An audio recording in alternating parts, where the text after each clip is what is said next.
इस एल्गोरिथम में हम यूजर से कुछ पॉजिटिव, नेगेटिव और जीरो नंबर्स यूजर से एक्सेप्ट करेंगे। वो एक्सेप्ट करने के बाद हमें लास्ट को ये प्रिंट करना होगा कि कितने पॉजिटिव नंबर्स यूजर ने एंटर कर दिया, कितने नेगेटिव नंबर्स यूजर ने एंटर कर दिया, और हमें प्रोग्राम को हॉल्ट करना है।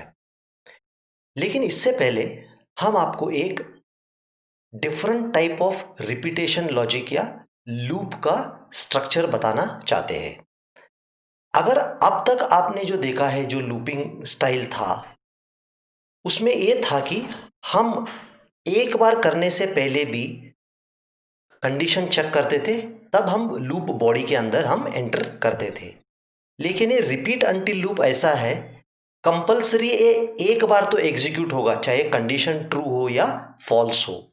और इसका फ़ायदा आपको इस पर्टिकुलर प्रोग्राम के बाद ही पता चलेगा कि ये इसका फ़ायदा क्या है कि एक बार तो कम से कम एग्जीक्यूट, अगर कंडीशन फॉल्स भी हो, क्यों यूज़फुल है।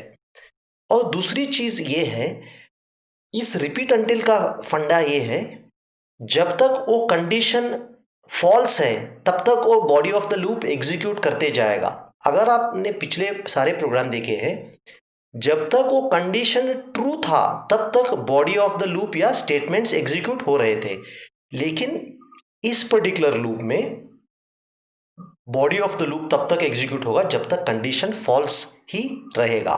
जैसे ही कंडीशन ट्रू होगा, इस लूप से बाहर आ जाएगा। ठीक है, तो अभी इसका सिंटैक्स देखिए। रिपीट अंटिल कंडीशन, ये सारे हो गए, S A, S B, S C, S N, ये सारे हो गए इंस्ट्रक्शंस, यानी स्टेप बाय स्टेप प्रोसेसेस।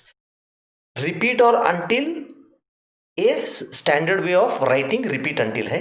ये कंडीशन क्या है, ये बॉडी जो है ये एग्जीक्यूट होते जाएगा जब तक ये कंडीशन फॉल्स है। अगर मैंने कहूँ i इज इक्वल टू 0, जब तक i 0 ना बनता तब तक ये चलता जाएगा। जैसे ही i 0 बनेगा, ये कंडीशन ट्रू होगा और इस रिपीट अंटिल से बाहर आ जाएगा।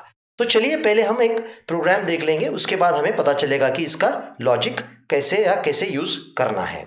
ठीक है, अब इस प्रोजेक्ट के लिए हम क्या करेंगे, हम पहले इस एल्गोरिथम का डेफिनेशन पढ़ेंगे। Write a algorithm to find the final count of positive numbers and the count of negative numbers, the program should halt on entering 0। तो मैं थोड़ा करेक्शन करना चाहता हूं, पहले मैंने कहा था कि 0 भी एंटर करेंगे, ऐसा नहीं है। ये प्रोग्राम क्या करेगा, पॉजिटिव नंबर भी एक्सेप्ट करेगा, नेगेटिव नंबर भी एक्सेप्ट करेगा। लेकिन जब यूजर 0 एंटर करेगा, ये कंडीशन ट्रू हो जाएगा। इस लूप से बाहर आके प्रोग्राम ये प्रिंट करेगा कि यूजर ने कितने पॉजिटिव नंबर एंटर कर दिए और कितने नेगेटिव नंबर एंटर कर दिए। तो सबसे पहले हमें वेरिएबल डिक्लेरेशन करना पड़ेगा कि वेरिएबल्स कौन कौन से हमें यूज करना है। तो सबसे पहला हमारा वेरिएबल है, ठीक है, एक नंबर। इस वेरिएबल के अंदर हम नंबर रीड करेंगे। नंबर रीड करने के बाद हम चेक करेंगे कि क्या नंबर 0 से ज़्यादा है। अगर नंबर 0 से ज़्यादा है तो पॉजिटिव काउंटर मेमोरी लोकेशन 1 से बढ़ाएंगे। ठीक है, और अगर नंबर 0 से कम है, नेगेटिव काउंटर मेमोरी लोकेशन का संख्या 1 से हम बढ़ाएंगे। और अगर 0 आ गया तो हम लास्ट को पॉजिटिव काउंटर और नेगेटिव काउंटर का रिजल्ट प्रिंट करेंगे। तो अब ये देखिए, अब हम क्या कर रहे हैं। ठीक है, तो बीच में का मत दीजिए अभी। अब हम क्या कर रहे हैं, repeat until number is equal to 0। तो हम क्या कर रहे हैं, रिपीट नंबर को पढ़ रहे हैं। जब तक नंबर 0 नहीं है तब तक ये बॉडी चलता जाएगा, यानी ये प्रोग्राम एग्जीक्यूट होते जाएगा। अब इस प्रोग्राम के अंदर क्या है, हम एग्जामिन करेंगे।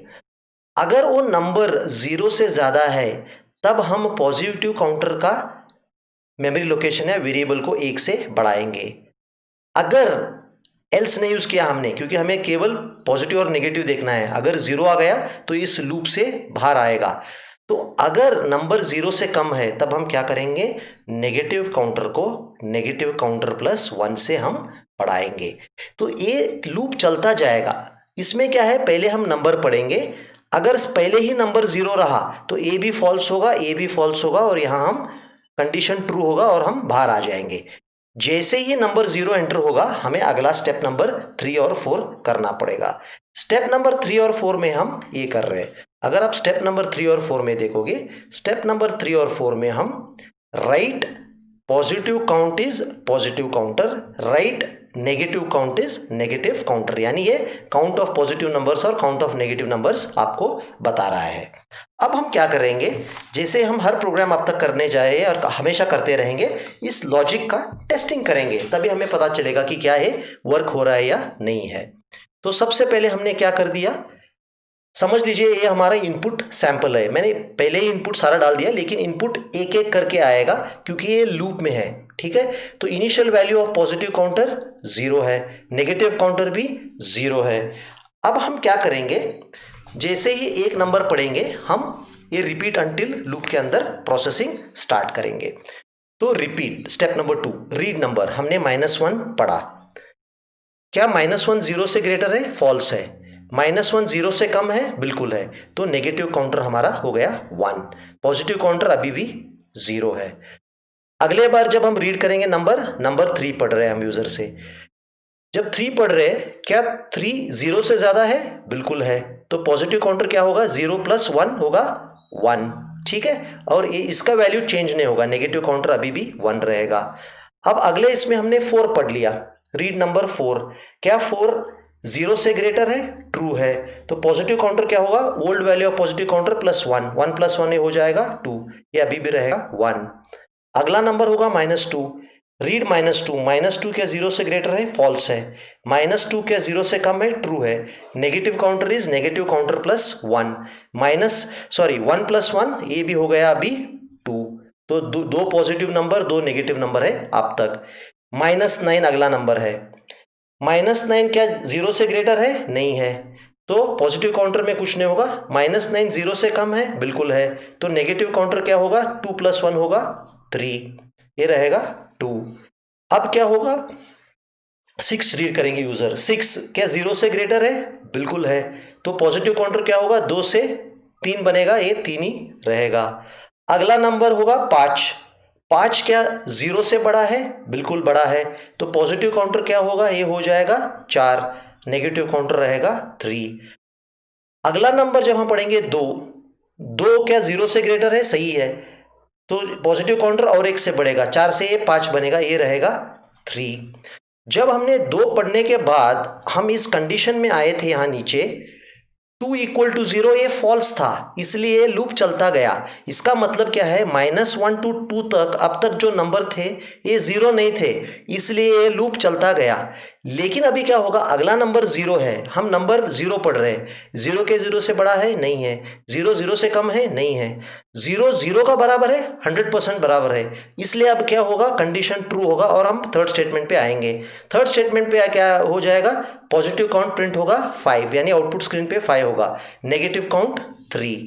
तो हम काउंट करेंगे नेगेटिव नंबर्स, 1 2 3 नेगेटिव नंबर्स थे, पॉजिटिव 1 2 3 4 5। तो इस तरह आपको प्रोग्राम चेक करना पड़ेगा और आपको पता चलेगा कि लॉजिक सही है या नहीं है। तो ये था रिपीट अंटिल लूप से एक सिंपल सा प्रोग्राम। सी में हम ऐसे लगभग ऐसे ही कुछ एक डू वाइल लूप है, हम जब यूज करेंगे, जब हम खास करके जब मेनू बनाना चाहते हैं, मेनू मतलब यूजर को ऑप्शन देना चाहते हैं, 1 for addition, 2 for subtraction, 3 for multiplication, 4 for division, तब हमें चाहिए कि यूजर वो लूप के अंदर एक बार तो आए, चॉइस करे और फिर आगे चॉइस के ऊपर लूप चले या ना चले वो डिसाइड करने की हम फैसला कर सके।